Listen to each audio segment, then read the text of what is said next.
I'm Tree and this is Stitchless TV.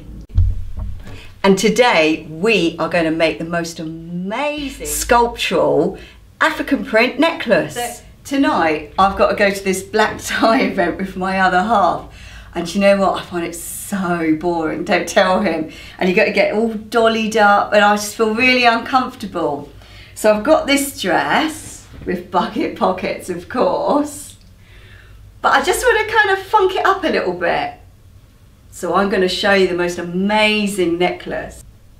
What we need to make our sculptural necklace, because we're making it today in an African print fabric, we will need some African print fabric. Now, I think if you have about 1 meter of it, that's going to be fine. And my secret ingredient is this.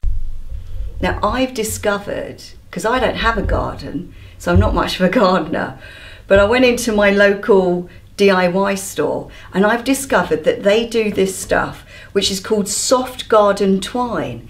And look, you can completely manipulate it into all sorts of shapes. So I thought, wow, that would make the most amazing necklace.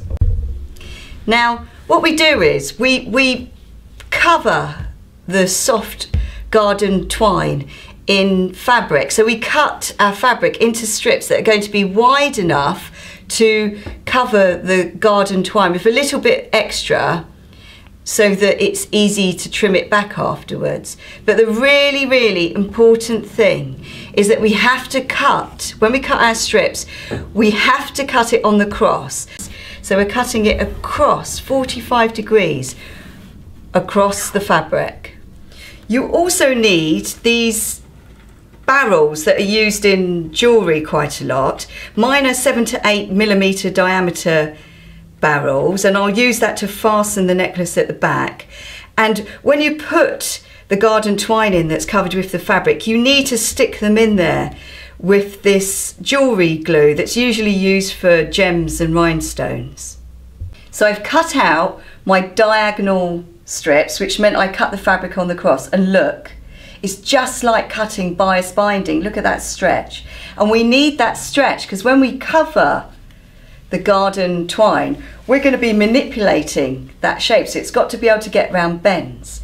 Now my strips are, now I've cut my strips to be 2.5 inches wide. If you can do it in one continuous diagonal strip, but I didn't want to waste my fabric, so I've done lots of short strips.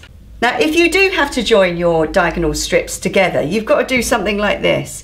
You cut an angle on your strip about 45 degrees. Well, actually it isn't, yeah, 45 degrees from here. And then do the same on your other piece so that when you put them together, right sides together, it looks like this. I can't think how else to describe it. And then you stitch just about 2 mils in a little seam allowance using a straight stitch. So you see that overshooting bit, it's just so that by the time you've done the seam allowance, it all ends up being more or less in a straight line. So I've pressed the seams open and you see, look, what happens is we basically wrap it around the twine and we use a zipper foot so that we need it to go really close to the edge. So we use the sewing foot for sewing zips and we stitch all the way along, trapping it.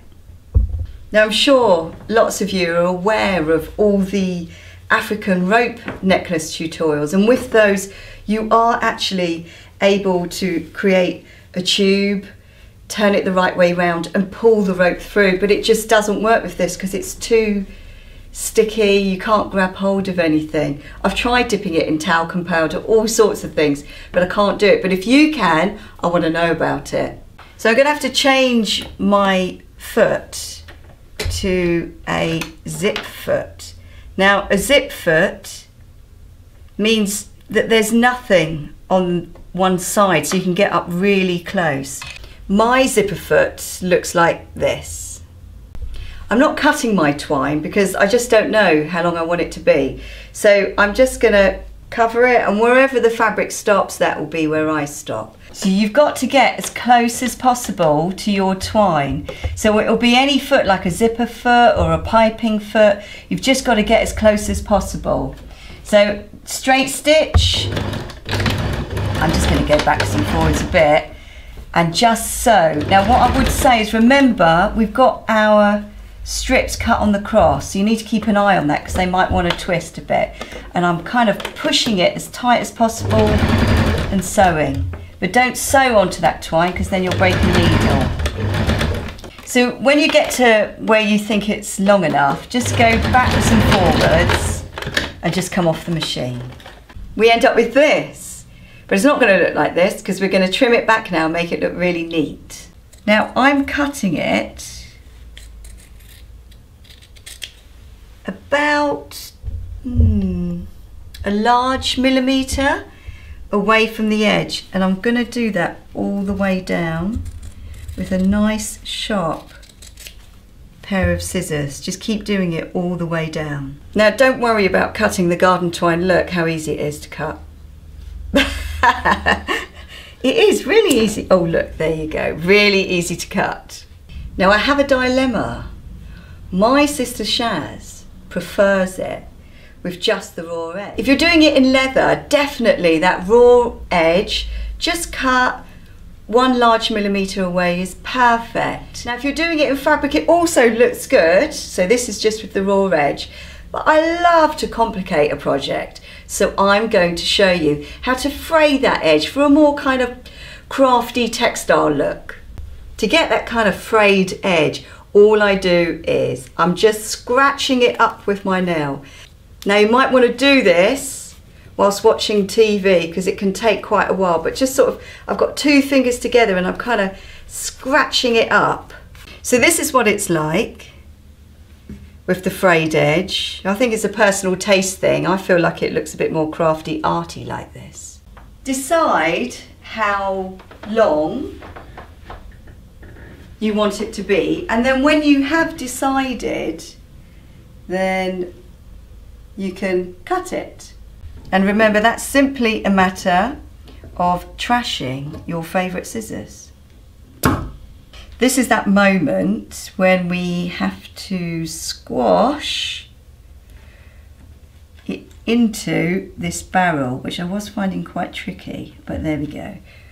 So it will end up looking like that, which is really good. Wow.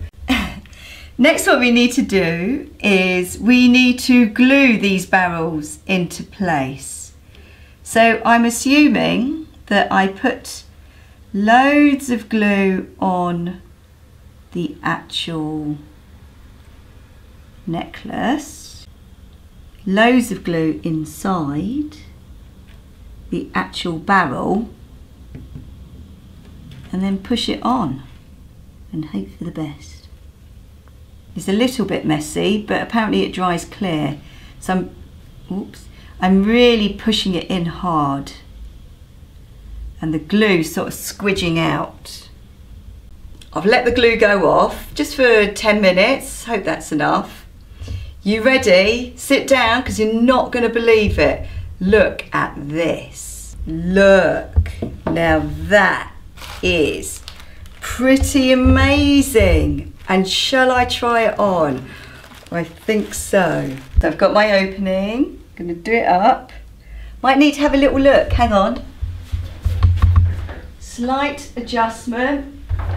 And now I am ready to go to the ball.